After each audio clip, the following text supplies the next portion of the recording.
Setelah kita melepaskan, jadi gini Mas, ciri kita sudah melepaskan. Kita tidak nagih semesta, Mas.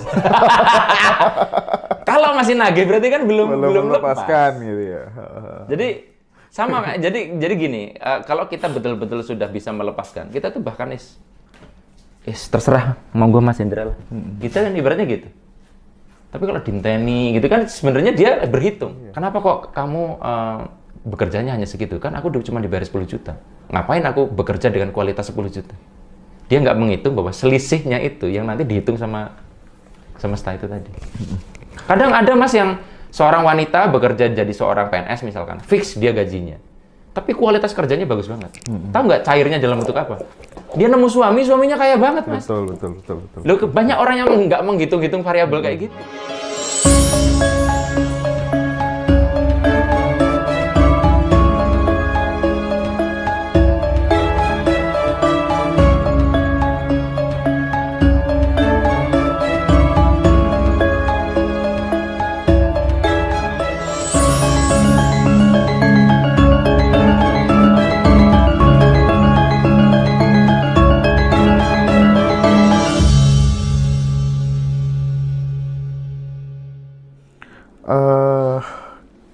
Sekarang kalau kita bicara move on, Mas Arif. Ya. Cara move on yang benar menurut Arif Ferhati seperti apa? Kalau menurut Mas Hendra, move on itu apa? Sebelum saya jawab ya. Oke. Jadi kita kembali untuk ketika misalnya dalam kondisi yang terpuruk gitu, kita bisa cepat untuk bangkit dari keterpurukan itu. Itulah move on. Atau Mas Hendra disakiti seseorang, move on itu berarti apa? Kalau dalam konteks tadi yang saya bilang. Oke. Ya bisa memaafkan, bisa melupakan dengan mudah gitu. Itu move on. Satu lagi Mas Hendra misalkan ditipu orang ya secara finansial. Nah move on itu apa dalam konteks itu? Ya wis di kelas kayak wae. Saya gitu. bisa melupakan, kalau lupa enggak sih ya. Ya. Tapi kalau kemudian menganggap itu sebagai hal yang biasa, itu mudah sekali dalam hidup saya. Itu move on ya. Nah, jadi gini Mas. Ada orang yang dia itu move on dengan caranya Mas Hendra. Itu semuanya berjalan lancar. Tapi ada orang yang dengan cara itu, dia akan mengalami lagi di kemudian hari. Ada orang ketipu berkali-kali, Mas. Padahal dia bilang udah move on. Tahu nggak kenapa? Jadi gini, Mas, kalau misalkan ada kecelakaan pesawat, kalau move on itu ya sudah dilupakan saja, diikhlaskan saja. Enggak, Mas. Sistem dalam pesawat itu tidak pakai move on yang gitu. Anda perhatikan ketika ada kecelakaan pesawat, KNKT, Komisi Keselamatan Transportasi, itu sampai harus mencari black box-nya. Kita harus tahu sebabnya apa. Kenapa, Mas? Karena jangan sampai terulang lagi. Jadi, move on versi penanganan kecelakaan pesawat adalah, oke, kita ikhlaskan. Tapi kita harus tahu sebabnya ini kenapa, supaya tidak diulangi kemudian hari. Mas, pesawat teknologi itu dibangun atas darah manusia loh, Mas. Contoh, perpindahan dari autopilot ke manual pilot. Artinya pilot harus mengemudikan dengan tangannya atau dengan komputer, autopilot. Dulu, itu tidak ada alertnya, Mas. Tidak ada dididididididididid gitu. Atau ada sinyalnya, perpindahan itu. Beberapa pesawat jatuh gara-gara itu. Jadi pilot itu merasa bahwa pesawatnya itu sudah autopilot, padahal masih manual, Mas. Sehingga dia santai aja, tahu pesawat sudah menukik. Akhirnya dicari bangkai pesawatnya, rekaman kokpit dibuka, ketahuan. Sehingga pabrik pesawat terbang akhirnya menyimpulkan, oke, supaya tidak terjadi lagi, berarti perpindahan dari manual ke automatic harus dikasih itu. Nah, dengan kita mengevaluasi yang telah terjadi, kita move on, dan kita mencegah itu terulang, Mas. Jadi, kalau orang ketipu, sebabnya karena dia tidak bikin perjanjian di atas hitam, di atas putih, maka jangan heran kalau dia ketipu lagi, karena dia tidak tahu apa faktor yang harus dia tidak ulangi di masa depan. Jadi, ketika ada seseorang move on, tapi masih terulang, berarti dia harus menggunakan move on versi pesawat terbang tadi, Mas. Mas Hendra, misalkan aku ketipu, Mas. Pernah berapa 100 juta. Terulang lagi enggak, Mas? Enggak, berarti oke. Tapi kok terulang terus ya, Mas? Nah, itu harus diketahui, Mas. Coba Mas ingat-ingat. Dulu itu Mas Hendra ketipu kenapa? Itu yang dititeni, Mas. Jadi, move on kalau ingin juga dapat hikmahnya, ingin dapat variabelnya, dia move on, tapi juga harus melakukan evaluasi atas kenapa sih itu terjadi. Kadang kan ada orang move on yang tidak mau tahu tentang kenapa sih itu terjadi. Ya udahlah, dilupakan saja. Nggak apa-apa, Mas. Tapi ada orang yang masih terulang lagi di masa depan. Nangkap nggak maksudnya? Nangkap. Dan itu nanti di kelas vibrasi itu di trigger satu-satu atau gimana, Mas? Jadi kan kita harapannya kan dengan orang itu mengerti variabel-variabel realita, mereka tuh jadi ngerti apa saja yang harus dicermati di dalam hidupnya ketika mereka mau memutus pola. Oh, rasa yang dulu aku akses menyebabkan ngundang itu tuh ini. Oh, rasa yang bikin aku gagal ini. Mas, kalau Anda jadi sales, gagal, coba lagi nggak? Iya. Gagal lagi, coba lagi nggak? Iya. Nah, kalau 1000 kali gagal, coba lagi atau berhenti sebentar? Jeda. Berhenti kan kalau udah 1000 kali? Kenapa gue gagal mulu? Iya. Gue move on sih, tapi kenapa 1000 kali yang lain enggak? Nah, dia akhirnya harus memetakan, kenapa sih saya gagal? Dititeni. Apakah sebab teknis? Apakah non teknis? Sehingga akhirnya kita jangan hanya berpikir bahwa yang penting semangat, gagal maju terus. Enggak gitu caranya. Kan nggak ada yang diperbaiki, Mas, akhirnya. Oke, Mas Arif. Nangkep saya. Oke. Kalau misalnya sekarang kita bicara soal syariat pola keuangan. Ya. Kadang beli apa-apa itu kan orang ada yang nyamannya ngangsur.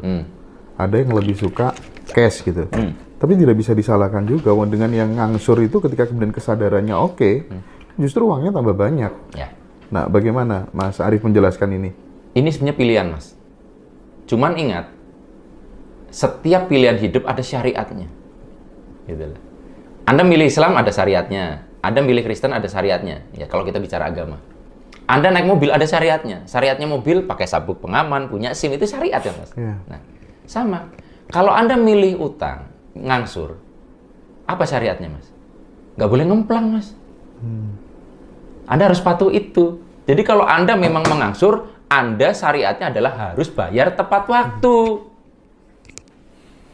Betul nggak? Iya.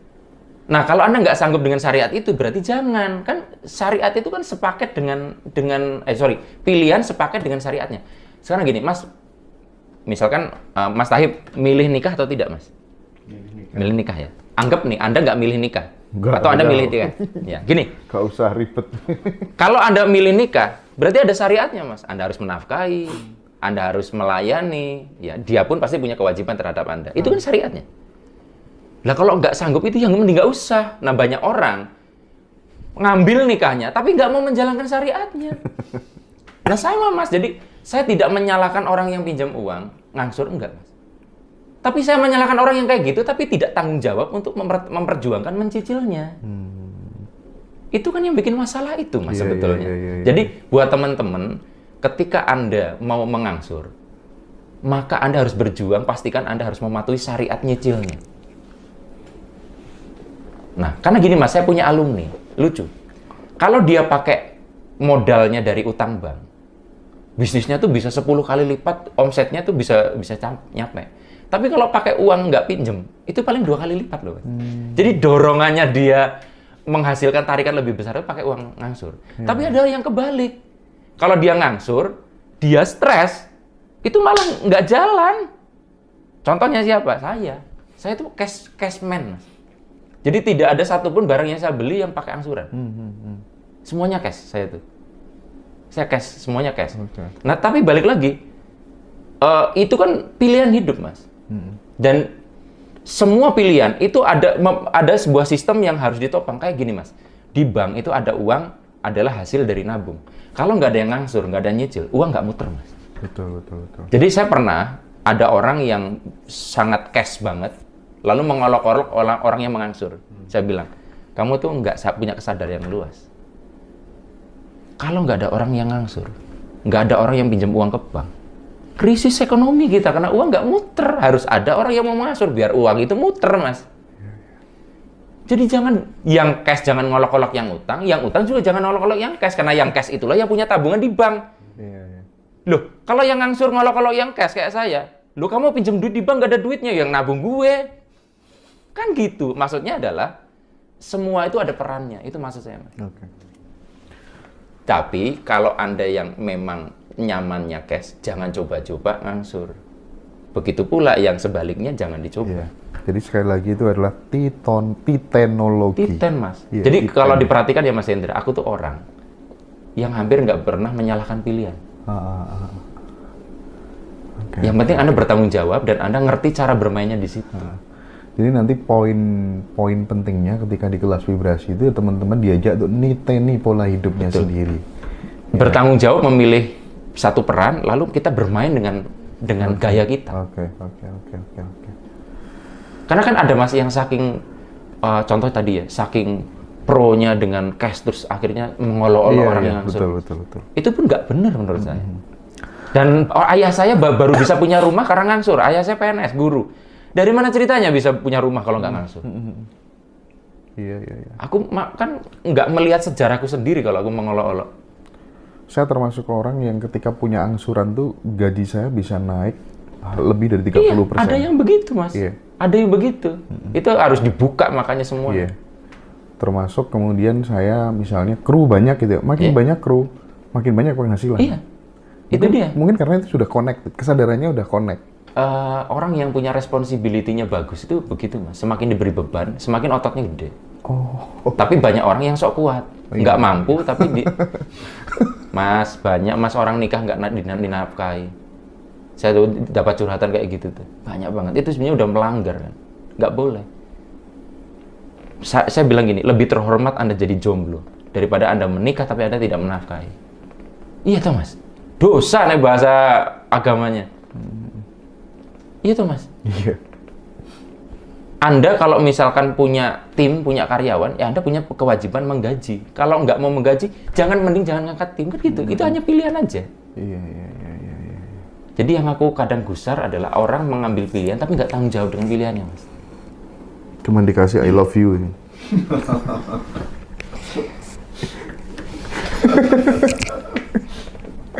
Kan merawat cinta itu dengan penghasilan, Mas. Iya, merawat cinta dengan penghasilan. Mempertahankan pernikahan dengan penghasilan. Oh iya.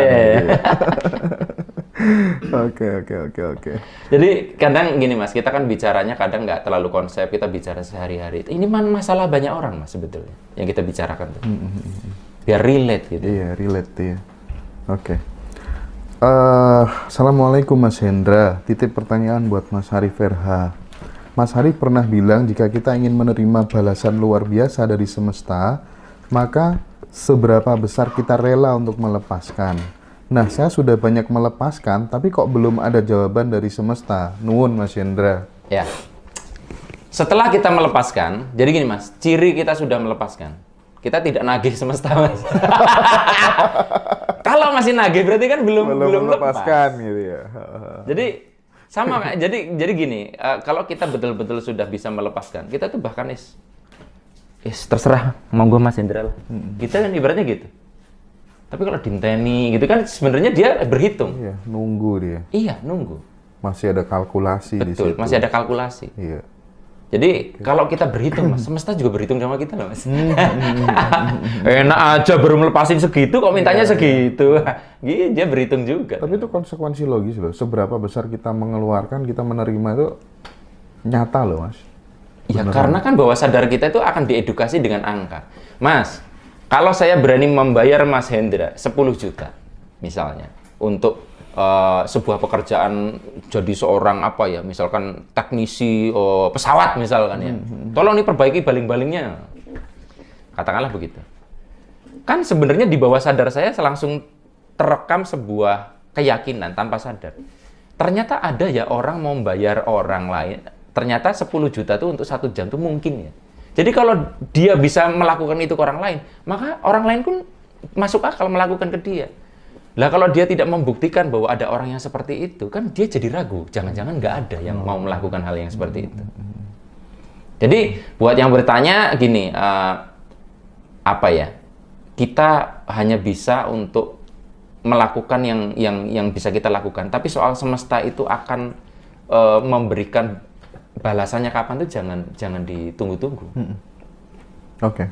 Nah, Mas Harif ada treatment nggak? Misal gini ya, kita ini kerja di sebuah kantor, di sebuah perusahaan, otomatis gajinya udah ditentukan dong. Nah, tapi terus kemudian pengen melipat gandakan gaji itu. Iya. Nah, salah satu opsinya di beberapa pelatihan yang saya ikuti adalah memaksa. Jadi kita benar-benar masuk ke dalam gitu ya. Bagaimana supaya penghasilan saya sekarang jadi 2, jadi 3, jadi 4 yang bisa dikerjakan apa? Salah satunya itu. Nah, kalau menurut Mas Harif sendiri, supaya kemudian penghasilan yang tadinya 10 juta, itu bisa jadi 20 juta tahun depan. 30 juta tahun depannya lagi, itu gimana Mas Harif? Sebenarnya tergantung sistem remunerasinya ya Mas ya. Dulu saya orang administrasi negara jadi. Iya. Jadi gini. Remunerasi. Kan ada gaji tok, yang dia itu nanti akan ditentukan berdasarkan kenaikan pangkat. Kalau PNS itu ada gaji segitu, tapi yang lebih besar tunjangan. Betul. Jadi gajinya nggak besar, tapi tunjangan fungsional, tunjangan keluarga, ya tunjang sana, tunjang sini. Nah, ada juga kalau di swasta itu ada gaji pokok dan ada bonus. Kadang bonus bisa lebih besar dari gajinya. Jadi kalau karyawannya seperti itu, ya dia tidak usah berpikir dari gaji, tapi bagaimana naikin bonus, kan kayak gitu. Nah, tapi gini Mas, saya pengen anggap kita paling buruknya adalah sistem gajinya memang fix, gitu loh. Apakah mungkin kita bisa menaikkan pemasukan? Sebetulnya setiap orang itu bekerja pada 2 perusahaan sekaligus. Yang pertama adalah perusahaan dunia dan satu perusahaan semesta. Itu sistem pembayarannya beda, Mas. Saya, ya Mas ya, itu misalkan jadi seorang YouTuber, itu kan saya bekerja di Google, Mas. Iya. Ya kan? Itu dunianya, Mas. Tapi kan saya juga bekerja kepada semesta. Dari berkah yang saya berikan di channel saya, itu akan menghasilkan pemasukan dengan cara lain. Oke. Nah, itu tidak masuk dalam sistem ini. Nah, yang saya ingin tawarkan teman-teman, jadi kadang Mas, ada orang yang karena dia merasa bahwa digaji segitu, dia tidak mau bekerja lebih baik. Gajiku 5 juta, 10 juta, ya aku bekerja hanya segitu, tidak mau dengan kualitas 100 juta gitu. Toh kan aku dibayarnya sama. Kan banyak Mas PNS yang kayak gitu, maaf loh ya. Aku kan dibayarnya sama berdasarkan golongan. Dia lupa bahwa semesta, berkah-berkah lain itu menghitung selisih tadi. Makanya misalkan walaupun aku bikin YouTube AdSense-nya nggak banyak gitu kan. AdSense itu sedikit Mas gitu, jujur aja sedikit banget. Tapi gara-gara orang itu banyak yang berubah, orang banyak yang mendapatkan berkah, itu jadi tabungan tersendiri dan saya digaji dengan cara yang berbeda. Itu gaji lain, Mas. Gaji dari semesta. Lebih berkali-kali lipat dari ketimbang kemudian jebakannya orang kenapa tidak bisa itu, Mas? Karena dia menakar kontribusinya berdasarkan gaji di perusahaan dunianya dia bekerja. Oke. Kenapa kok kamu bekerjanya hanya segitu? Kan aku cuma dibayar 10 juta. Ngapain aku bekerja dengan kualitas 10 juta? Dia nggak menghitung bahwa selisihnya itu yang nanti dihitung sama semesta itu tadi. Kadang ada Mas yang seorang wanita bekerja jadi seorang PNS misalkan, fix dia gajinya. Tapi kualitas kerjanya bagus banget. Tahu nggak cairnya dalam bentuk apa? Dia nemu suaminya kaya banget, Mas. Betul. Loh, banyak orang yang nggak menghitung-hitung variabel kayak gitu masalahnya. Dia udah membatasin dulu. Betul. Ya itu tadi karena berpikir dia hanya bekerja di perusahaan dunia, bukan pekerjaan semesta. Oke. Bosnya kan lain, Mas. Mau diganti dulu?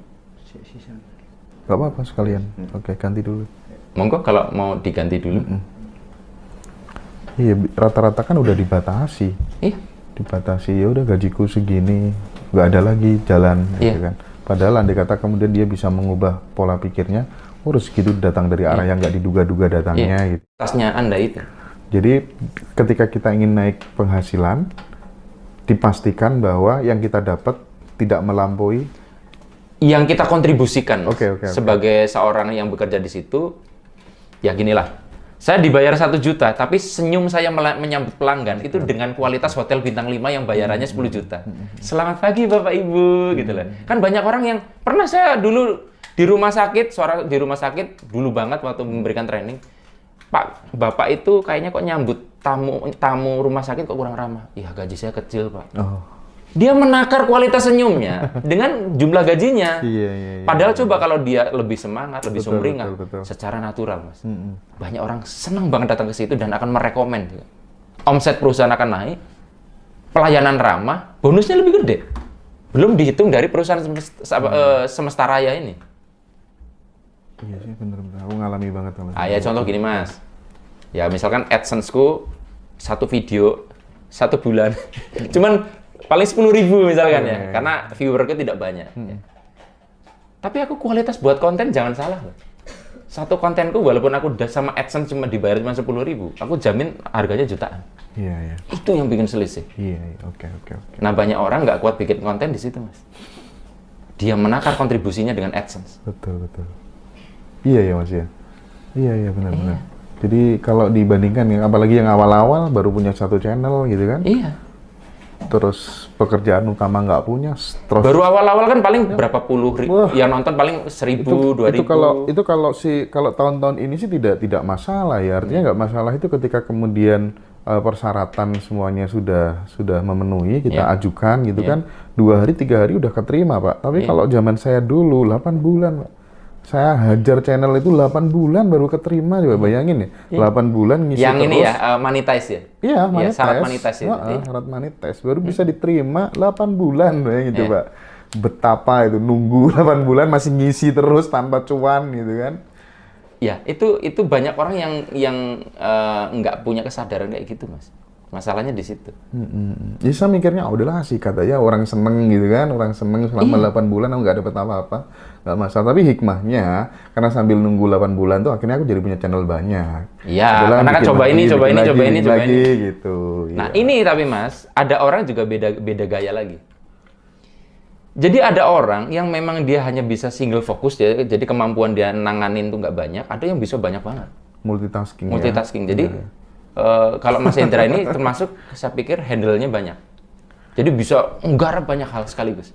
Dan kekuatannya bisa sama-sama bagus. Aku bubar ya Mas, jadi paling banyak aku paling 2 atau 3 tok. Mesinnya begitu katanya Mas. Iya, mesinnya gitu. Iya. Mesinnya begitu. Nah, ini pun juga yang menyebabkan Mas Hendra mau afirmasi banyak hal. Masuk Mas. Masuk semua ya? Saya kalau kebanyakan malah hancur semua.